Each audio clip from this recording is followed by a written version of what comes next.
This young wolf decided to challenge the alpha male for leadership in the pack. This was a big mistake. It was not worth getting involved with this experienced, seasoned predator. Although the challenger was strong and young, he is far from a mighty leader. And the leader of the pack shows this to the rebel with methodical cruelty when he drags him by the scruff of the neck, bites, and rams him. There were no fatal injuries or even serious wounds. The leader does not want to cause real harm to his kinsman. He's just demonstrating who's in charge right here. And we will show you today other cases when animals messed with their opponent in vain.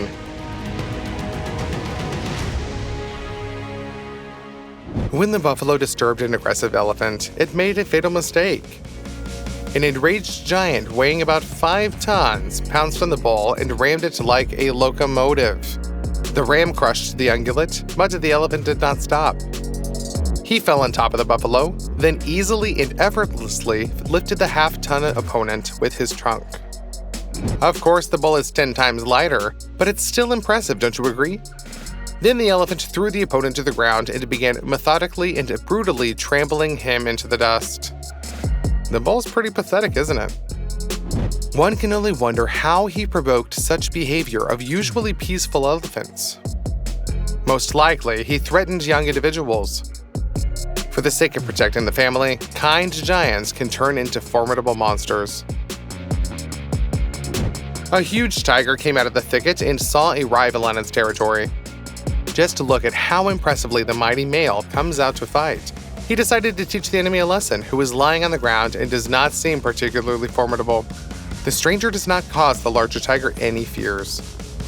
In vain. As soon as the mighty male approaches the young stranger, he literally explodes with energy and strikes the first blow, right to his face. A smaller tiger jumps up and immediately hits the owner of its territory in the face with its powerful clawed paws. The larger tiger did not expect such pressure, but was able to react with lightning speed and give an impressive rebuff to the insolent man. The fight is very dynamic. Tigers constantly jump up on their hind legs, blows are exchanged, predators grab each other, and with their claws knock them to the ground. The larger male is far superior to the younger opponent in terms of sheer physical strength and muscle mass. If it comes to close combat, then he can only use this advantage to break through the enemy's defenses, break them or bite through the neck, rip them open the belly, or simply maim. The young individual understands this, so he keeps his distance, maneuvers, and tries to unbalance the larger tiger. And the young fighter does it! However, the more powerful tiger jumps up and starts circling the opponent. He takes the defensive stance and demonstrates willingness to retreat. It turns out that this impressive fight is just a warning. The larger tiger understands that this victory right here will be too expensive for him. So he does not try to clinch it with his opponent. But his stronger punches show the younger stranger that no one will tolerate his presence in the territory. This fight is a kind of negotiation. The predators have shown each other their strength, but the smaller individual is forced to leave. Both tigers are alive and escaped serious injury, but there was only one owner of this territory. Here it is, tiger diplomacy. An adult rhinoceros weighs about 3 tons. This is a strong antelope, but it is far from the size of a gray giant. Although visually, due to the long legs of the hoofed and squat body of the rhinoceros, it seems that there is not such a big difference between the opponents. A larger beast can ram at any moment and easily knock the antelope off its feet. A powerful rhinoceros is able to turn over a car, and the beast could trample an antelope and almost not notice the resistance. However, for some reason, he doesn't do it. Instead, the rhino plays with the antelope and even retreats. He's probably having fun that way. The antelope does not know who it is dealing with and feels like a winner, although, in fact, they are just having fun with it. However, who knows? Maybe these are old friends. And if the antelope could talk, it would say something like, "Come on, buddy, play along with me. Let's just pretend that I'm beating you. Just make it convincing. Because the girls are watching. What do you think is the reason that the rhinoceros succumbed to the antelope? Let us know your opinion in the comments below this video. Wild dogs attacked a small group of gazelles. The herbivores scattered in different directions, but the predators did not allow themselves to be confused. They focused on a few stragglers and managed to drive them into the water. Hyena-like dogs are very intelligent and skillful predators that compensate for their unimpressive size and physical strength with coordinated actions and quantity. There can be more than a dozen hunters in a group, and each individual knows exactly its role, has a specific plan of action so the animals do not interfere, but complement each other during hunting. But in any plan, there is a place for surprise. The dogs did not know how the hippos, who also chose this pond, would react to their appearance. The dogs stay as far away from the giants as possible and showed that they know attack only fussy and annoying gazelles. And the hippos themselves do not always tolerate these ungulates, so the predators hope that they will not be driven away. But the dogs did not know how jealous hippos actually are of their territory. Huge 3-ton hulks were not too lazy to swim across the entire lake to disperse the predators on the other shore. It seems that they're acting simply out of spite. Usually, if carnivores are chasing game, herbivores of other species simply run away in joy that they are not hunting them. But huge and powerful hippos can afford to interfere with the hunting of predators. One of them breaks ashore and literally throws the dogs in different directions. The heavyweight does not stray too far from the water, which can become a shelter in a pinch. But even one hippopotamus can stand up against a large group of enemies.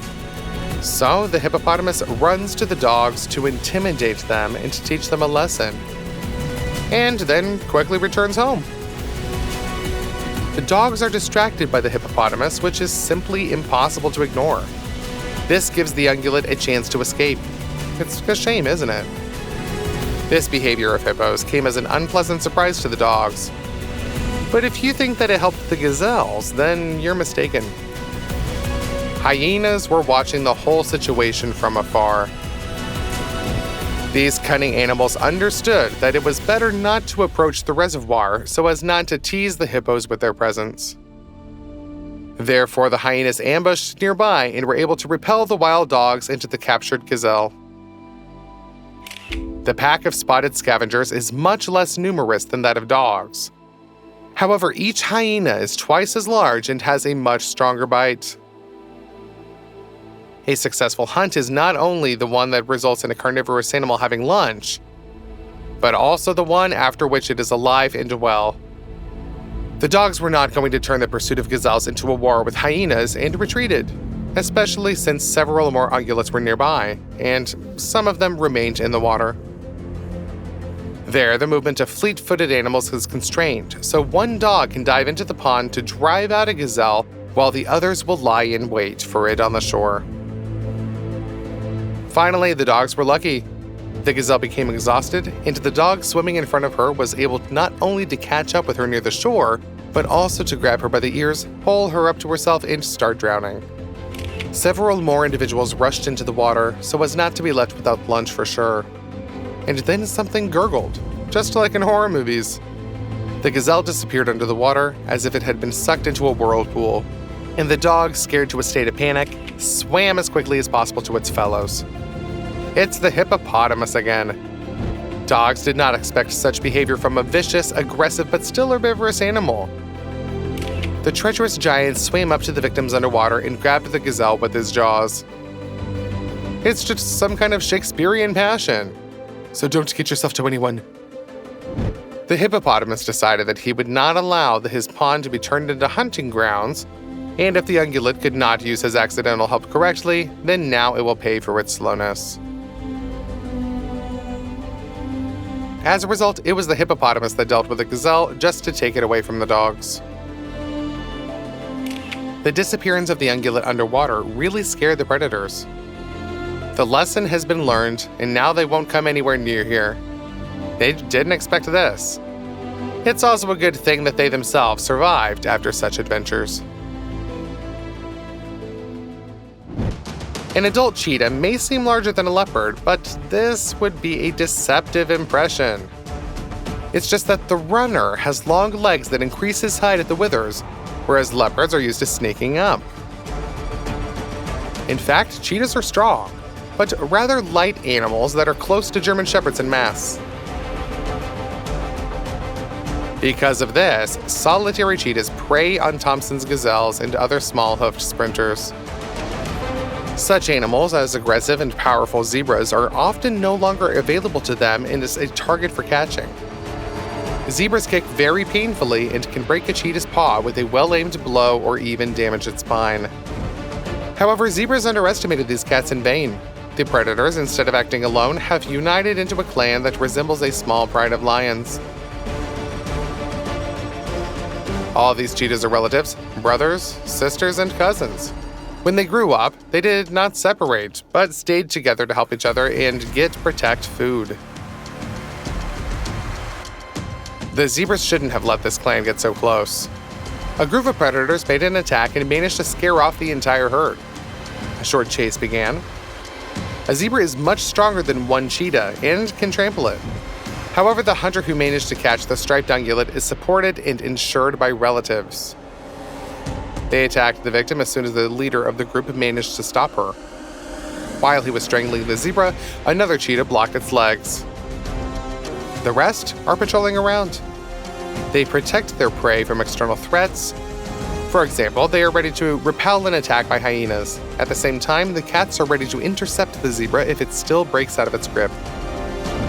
It seems that cheetahs have discovered the effectiveness of teamwork. Such cases of relatives joining cheetah clans are becoming more common. Practice has shown that 3 cheetahs can also defeat an adult zebra. What's next? Will they start fighting hyenas and lions? Together, the cheetahs overcame prey that they could not have handled alone. And they can also take care of injured individuals, which allows cheetahs to act more boldly to protect prey. Since these predators never feed on carrion, such mutual assistance is very important. Now zebras should take these slender, thin-legged, but cool hunters more seriously.